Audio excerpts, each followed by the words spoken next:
नमस्कार दर्शक मित्रों, थिंकलाइन के एक नए संस्करण में आपका फिर से स्वागत है. Very warm welcome to the Thinkline edition of today. As you see the guest, you will understand that we are going to talk of geopolitics and international scenario today. But especially, we are going to talk on Bharat's relations with Pakistan and China. But before we come to that, let me give you some, happenings which is happening across us, around us. Iran first targeted West, fired some missiles in Syria and Kurdistan. Next day, they came to Pakistan's side, fired some 15 missiles and some 8-10 drones. That is what is being told. We do not know exactly what the damages were. But that was an action which was provocative, at the same time, a message-giving one. Because the missiles that were fired were 1,200 kilometer range ballistic missiles. Now, do you need 1,200 kilometer long range, ballistic missile? Was it to show someone that you are also within our range? So geopolitically, so many things were happening. And today morning, we are getting the news that Pakistan has closed its border and is preparing for retaliatory measures. Now, what sort of retaliation will it be? What it could lead to? Yeah, at the same time, there were 2 ships in the Red Sea. Indian ships were attacked also. On the other side, Indian armed forces started an operation to fish out Pak-based terrorists. But they found tons and tons of IEDs. And that was also taken care of. So things are moving very, very rapidly. The scenario is getting very muddy. So what's happening? Jaishankar goes to Iran. Before he comes back or before the night passes, there are strikes. Entire Pakistan is shouting that India made them do this. USA says on one side, Iran is the biggest terror sponsor. What's happening, sir? And where it will lead to this, our already bad relations. Yeah, one more thing I must tell you before Dr. Nalapat takes over is, in Red Sea, till now, no China-bound ships have been attacked. Every other country's ship has been attacked, but no China-bound ship has been attacked. Sir, floor is yours. Himanshu, first of all, I'd like to say that I don't believe that Minister Jaishankar's visit had anything to do with this particular attack by Iran on Pakistan. And frankly, so far as the attack is concerned, it was long overdue. The reality is the Pakistan military helps the United States in certain ways, may I say, covert ways. I don't want to use the word dirty tricks, but the fact is, when you use the word covert, you basically mean dirty tricks. And Pakistan has been harboring terror groups, helping terror groups that are active in Iran and which are completely opposed to the Shia, stream of the great Islamic faith. Now, that has been going on for decades. It is very well known that Pakistan has been hosting these groups. And frankly, the motivation behind that is to curry favor with the United States. And of course, Israel. Now, you can say on one hand, Pakistan says, oh, we are against Israel, we are against this activity in Gaza. Do you know that, Musharraf, for example, his entire security detail was masterminded by Israeli experts. And Pakistan has been in constant and consistent contact with security agencies in Israel from the very beginning, especially in the matter of planning activities against Iran. The Israelis are good friends of India. They will certainly not join in any hostile activity against India. But hostile activity against Iran, Pakistani military has been in clandestine contact with Israel for a very long time. So, Himanshu, let's look at what people do. not in public, but secretly.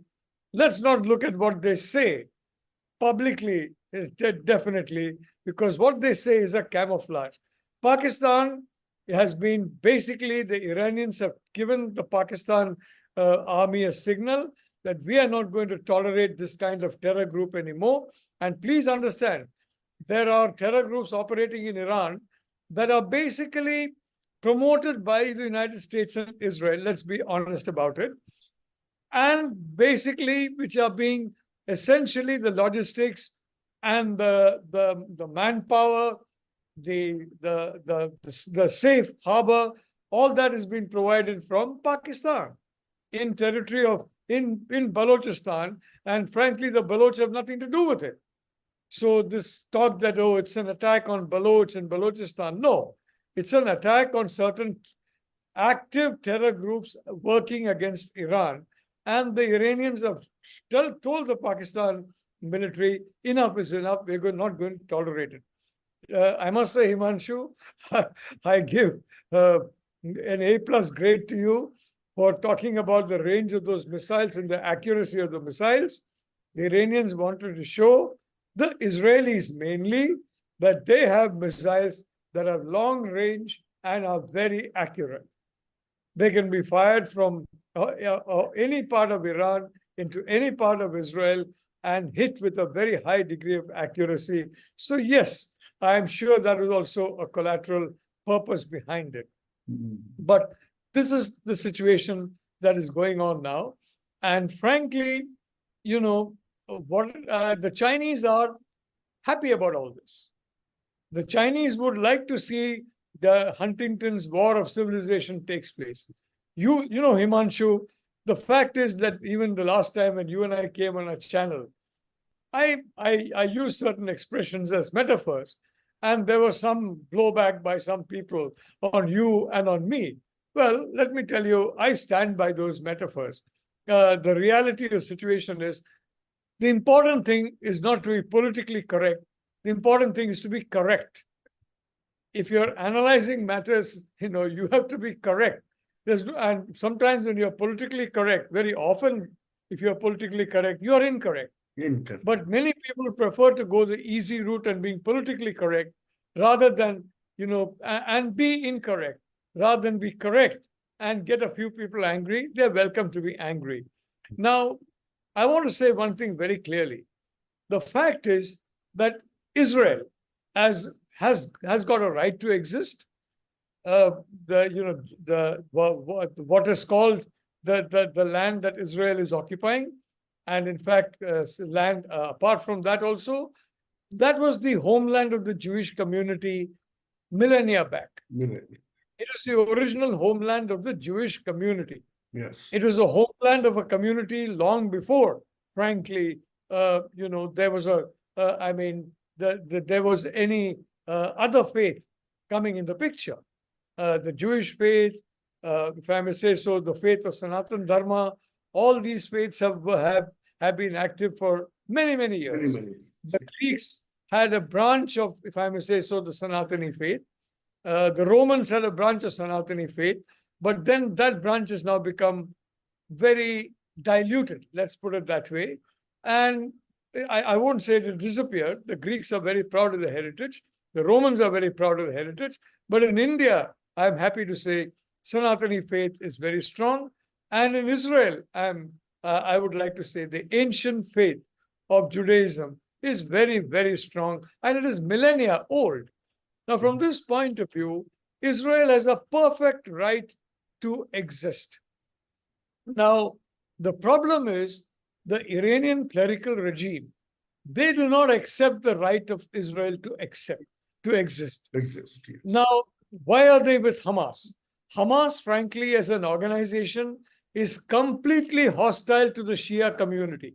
Yes. I know from personal experience Yes. in 2008, 2009, 2010, many people were hounded, imprisoned, and executed in Gaza for the quote-unquote crime, Yes. crime at all, of being Shia. Yes. Hamas is 100% not even Sunni. I mean, again, some people don't like the fact that I am very clear. I do not use the word, Sunni. I use the word Wahhabi. Wahhabis, yes. Because Wahhabis are the problem, not the Sunni community. Where Iran is concerned, I do not use the word Iran. I use the word the clerical people, because the clerical people that are the anti, that Israel must go kind of people, not the normal Persian people of Iran, which is a very ancient civilization. And may I point out, Persia, the Persian people themselves have a civilization lasting many thousands of years. And if I may say so, I can't say about the clerical regime, but certainly the Persian people are very proud of that civilization, and which is a very important civilizational connect between Bharat and Iran. So, having said that, I'd like to say that it is important for all countries to accept the reality of the existence of the Jewish state of Israel. And sir, now we come back. Now we come especially to Pakistan and then to China, which is our topic today. Now, in the present scenario, do we see large skirmishes between the two? Because I know there is not going to be a long war. Pakistan cannot afford it. They don't have wherewithal to wage a huge war. But as yesterday night it was found out that huge haul of IED was found. That was, to create trouble within India when on 22nd of this month, we are having the Pran Pratishtha of Ram Lalla, and on 26th, we have our Republic Day. So this sort of things, do you think will increase now? Well, first of all, I'd like to say that I do believe that the government led by Prime Minister Modi is very, very active in ensuring the safety and security of the people of India. And this particular operation, and I'm sure many operations that have not been reported, have been taking place. And I'm quite confident of that. Look, the point is, Himanshu, I have been to Syria. I have been to other locations, in Iraq, for example, and I've seen that Daesh, what is called the ISIS, the Islamic State. I don't want to dignify the Daesh with the word Islamic.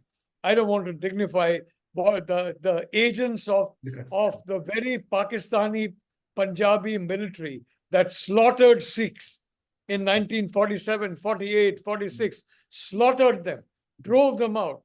And they have got what is called Khalistan. Khalistan is a very noble name. And I frankly think we should avoid using the name Khalistan to define the bunch of, if I may say so, agents of the people who are basically the heirs of the individuals who are responsible for the slaughter of the Sikh community in what is now Pakistan. And I've seen them very Pakistan retired, so-called retired Pakistan military officers on leave, training fanatic elements. So Pakistan has been a force multiplier in terrorism. Now, why is it that the Americans don't do anything about Pakistan? Because they do dirty tricks for everybody except, may I say, India. They are ready to do dirty tricks for China, including in Bharat. They are ready to do dirty tricks for America, in Iran. They are ready to do dirty tricks for extremist groups in Europe. They are basically a mercenary army which is there for sale. And today, a country with very deep pockets has basically pocketed this mercenary army. This has happened for the last 20 and odd years. Yes. I have been telling, people in America, you people believe that Pakistan is, America and China. Forget it. They're completely in the pocket of America. And if people don't realize it today, in 2024, I don't know when they're going to realize it. As you correctly said, the fact is you have extremist groups.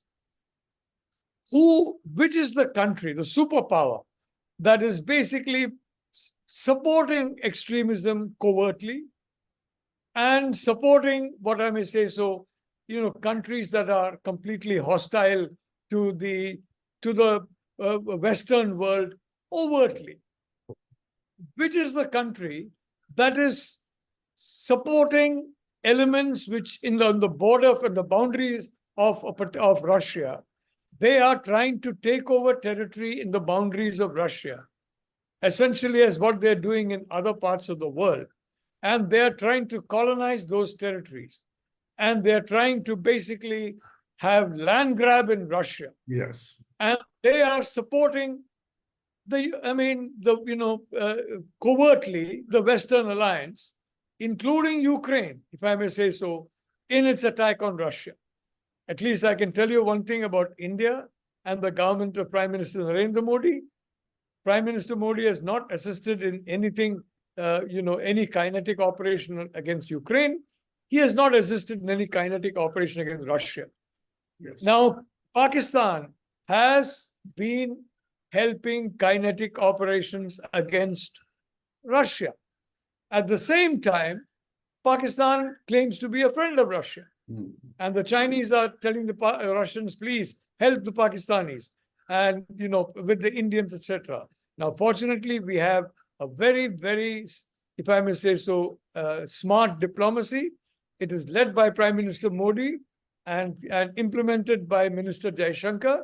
And it's a perfect symphony that's taking place, with the result that a lot of this kind of malign activity gets diffused and diluted, so that, it doesn't reach the level of criticality.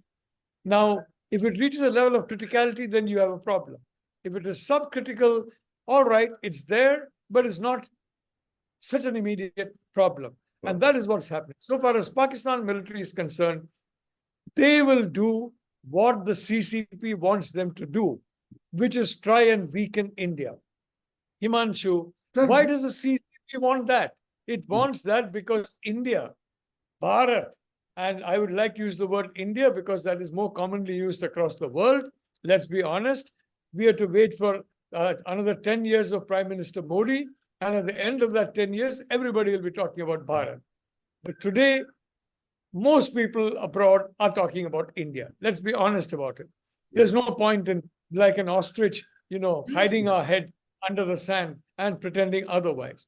So the reality is that the Pakistan military is helping China to try and hurt India, because India is the only country under Prime Minister Modi that can challenge the effort of China to have supremacy over the Indo-Pacific and the Eurasian continent. Mm-hmm. Even on the Eurasian continent, India-Russia relations are very strong. Yeah.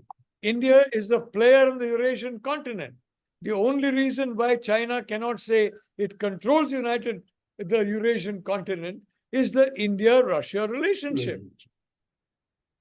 So that is the bright silver lining. And obviously this attack will come, and it's going to continue to come.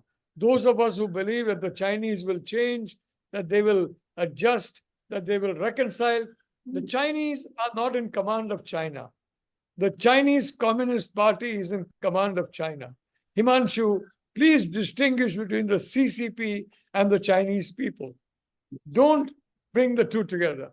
Distinguish between the CCP leadership and the rank and file of CCP, and distinguish between the top leadership of CCP and the rest of the CCP. The top leadership wants in India under Prime Minister Modi to somehow be put down, because today India has emerged as a global force under Prime Minister Modi, and frankly, Xi Jinping and those around him, they would be having a tremendous amount of unhappiness as a consequence of that. And Pakistan is a lever against India, which they are using as effectively as they can manage. But fortunately, countermeasures are also there. So I think on that also, they will be disappointed.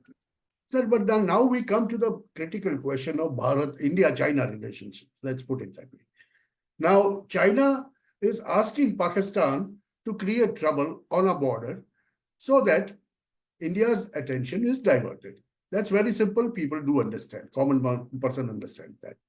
But the fact of the matter is After 1962, Chinese army has not fought. They are battle-hardened army. It is not a battle-hardened army. Plus, they have a one-child policy wherein nobody wants to go and fight. If they are put on Indian border, there's a saying that Chinese, they shiver. And after the Galvan incident, where they were badly beaten, as many of the strategists and analysts say, badly beaten, and eye-to-eye contacts, they are not standing there. That has happened somewhere on the other side of the border also.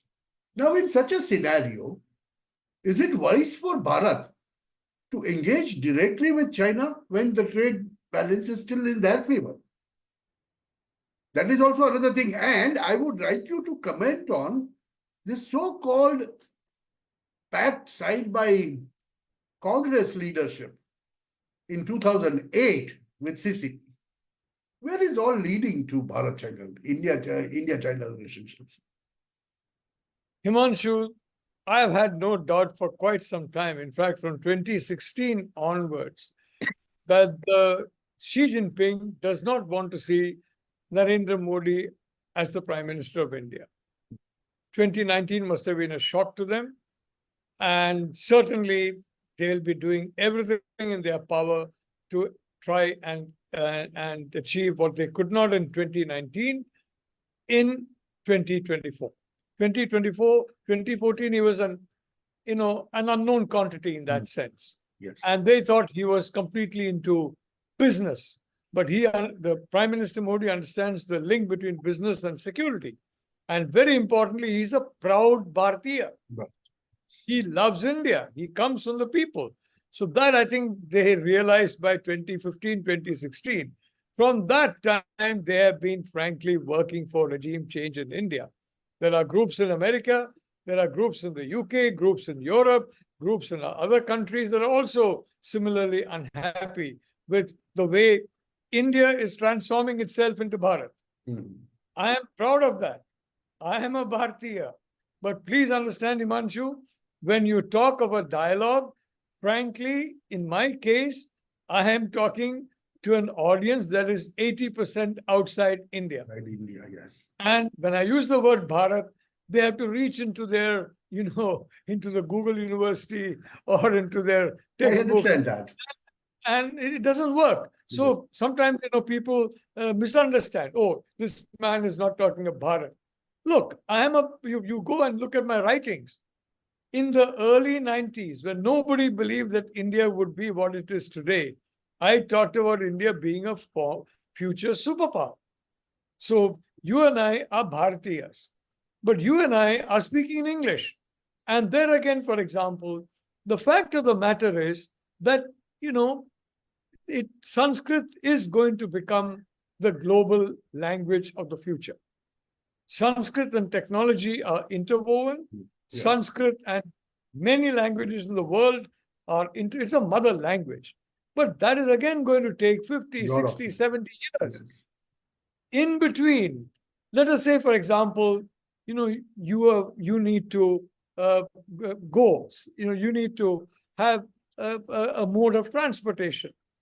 You have ordered a beautiful, wonderful car, the best in the world.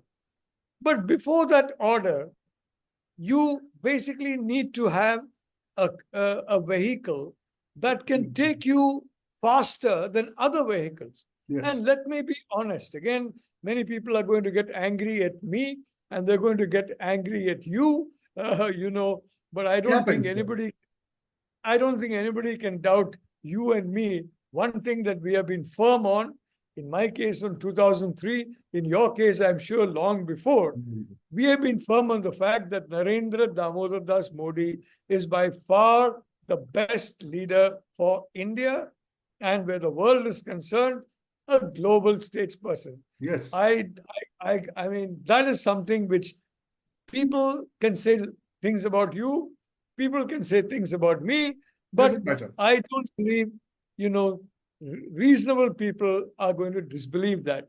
So let me say very, very clearly about that. I believe there should be talks with China, definitely.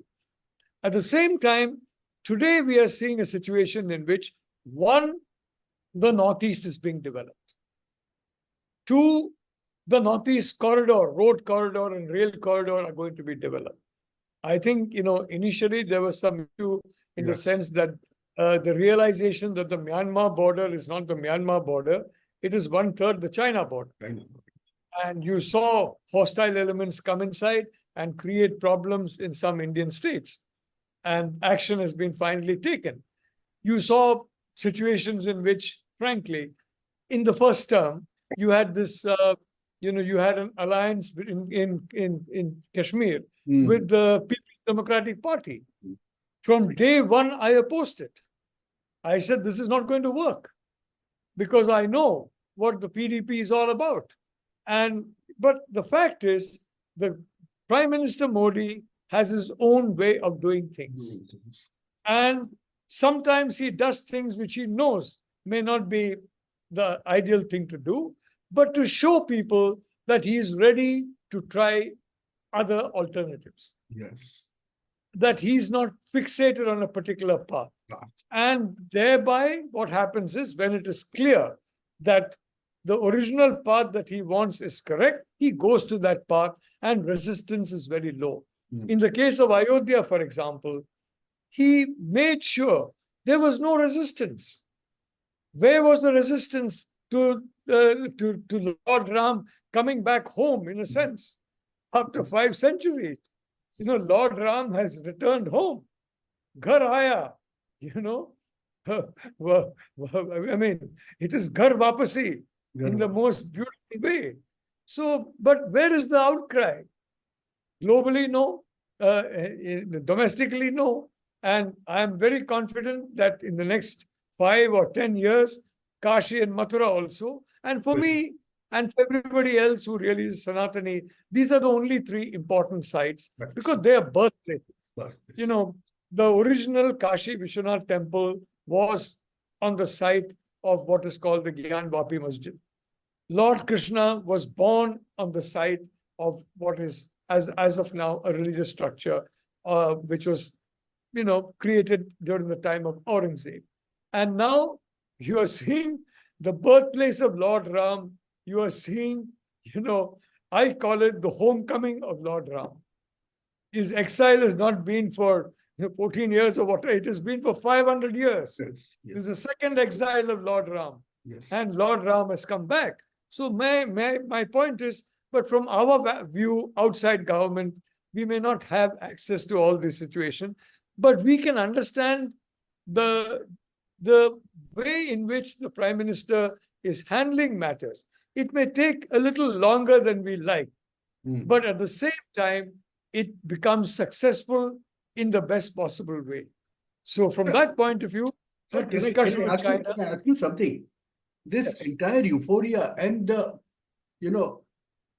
publicity, I wouldn't call it publicity, the enthusiasm shown by Indians towards Sanatan and Ram Mandir, that euphoria has reached across the world.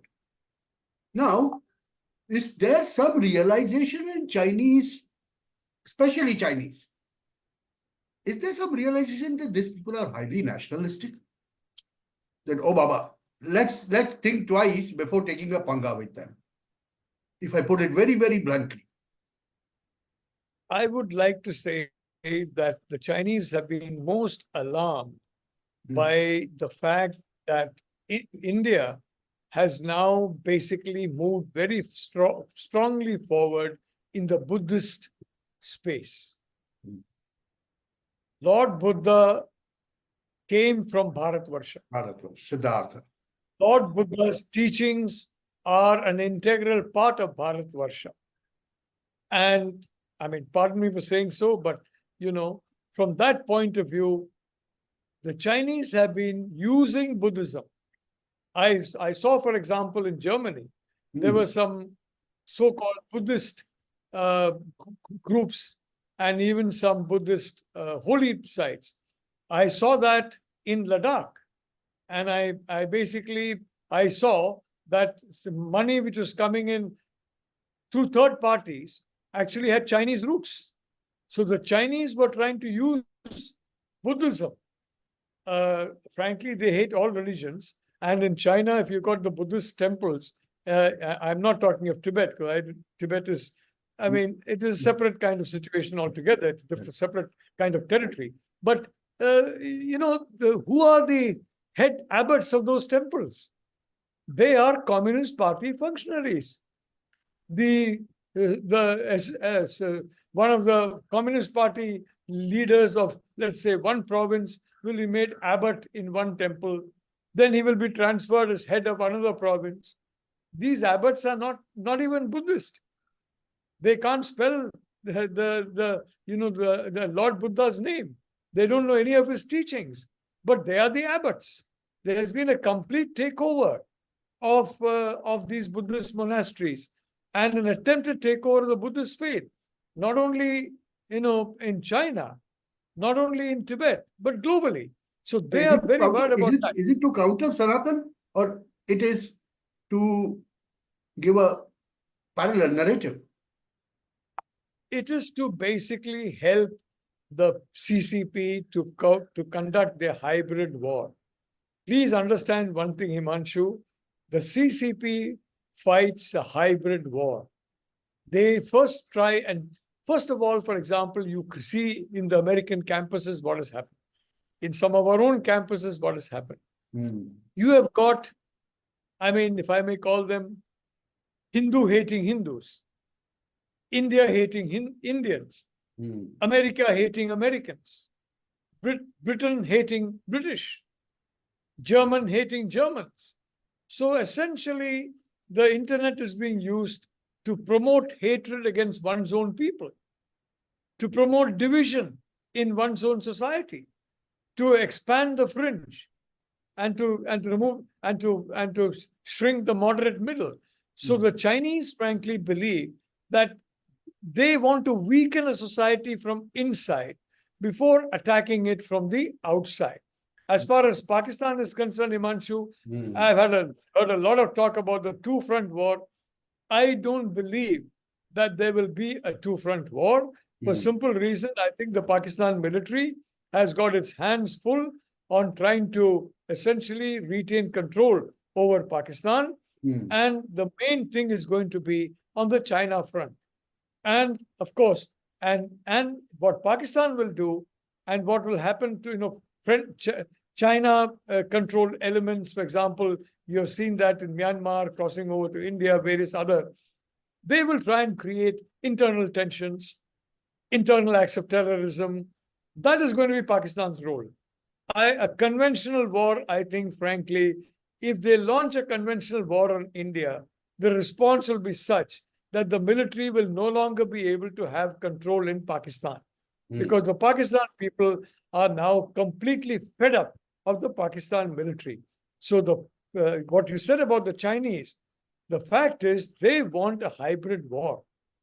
And that is where India, for example, we have led the way in banning all those apps, in 2020. Yes. But till today, as you said, we have a very large trade balance.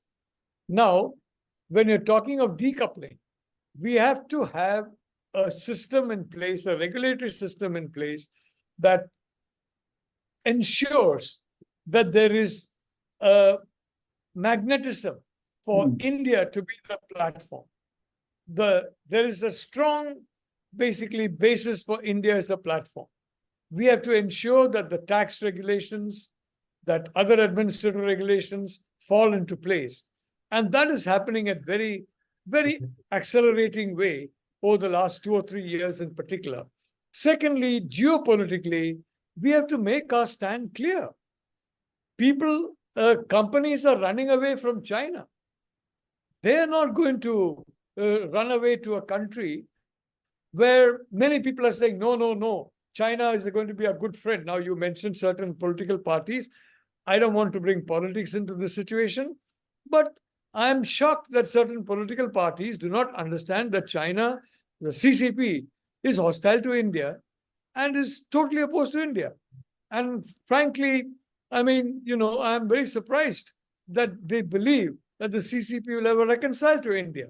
So the reality of the situation, very frankly, is, Himanshu, that as far as we are concerned, first we have to have a good regulatory and taxation system in place. Now, let me again be politically incorrect on these matters. No, sir, On we the got, question we of got very little time, huh, sir? We got very little time for explanation. exactly. So I just want to say very clearly 2 or 3 things. One, I'd like to say that we need a tax structure, and we need to again, ensure that the reforms that have been carried out are carried out in such a way that India becomes more attractive as a platform, not only for foreign players, but for domestic players. Domestic person. And I think that is happening in a big way. Domestic industry is being encouraged in India in a way we have never seen since 1947. So that is the way that we face China. We face China with a 10-12% rate of growth. And I can tell you, as far as the CCP is concerned, after Galvan and seeing the Indian soldier, now they are looking at the Indian Navy, they're looking at the Indian Air Force. That is where, for example, I am a strong believer in the Quad. I am a strong believer in the security system that our Prime Minister has been working out. And believe me, I can tell you, I don't want a war. I want to prevent a kinetic war. But the only way to prevent a kinetic war is to be strong. Is to ensure that the Chinese know that they will be comprehensively defeated in that war. And that is where alliances come in. That's where our last conversation came in. On the American side, a lot of people understanding something that was clear to Prime Minister Modi. That's that, it, look, Russia on your side. Nalapat ji had said, Nalapat sir had said, it's an arranged marriage. I would go one step further and say it's an arranged marriage in heaven. So it will last. That's why it was said it will last. I think it will make sense to you now that on one side we have China trying to play a hybrid war. On the other side, you have Pakistan who wants an internal turmoil in a country like Bharat or India. Internal issues. In such a case, you need someone, a strong ally, who can stand by your values, because everything is going to be on values. Everything is going to be on growth. You can fight China, which grows at 4%, 5%, as they say. May not be that much, but still, as they say, we have to grow by 7, 8, 10%.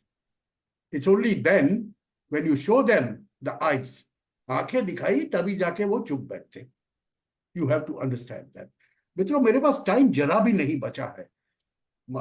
Doctor साहब से, Nalapat sir से, तो मैं तो घंटे भर बात करता रहूंगा. But then I have my time constraints. This telecast, this podcast will not go beyond certain minutes. So, मित्रों, हम उनसे कंटिन्यू करेंगे कभी फिर से. मगर उससे पहले, one small appeal, please like, share and subscribe to us. Watch this video, share this video. Himanshu, एक छोटी सी बात. मुझे पूरा कॉन्फिडेंस है कि भारत एक बड़ा सा ग्लोबल सक्सेस हो जाएगा, सुपर पावर बन जाएगा 10 साल में.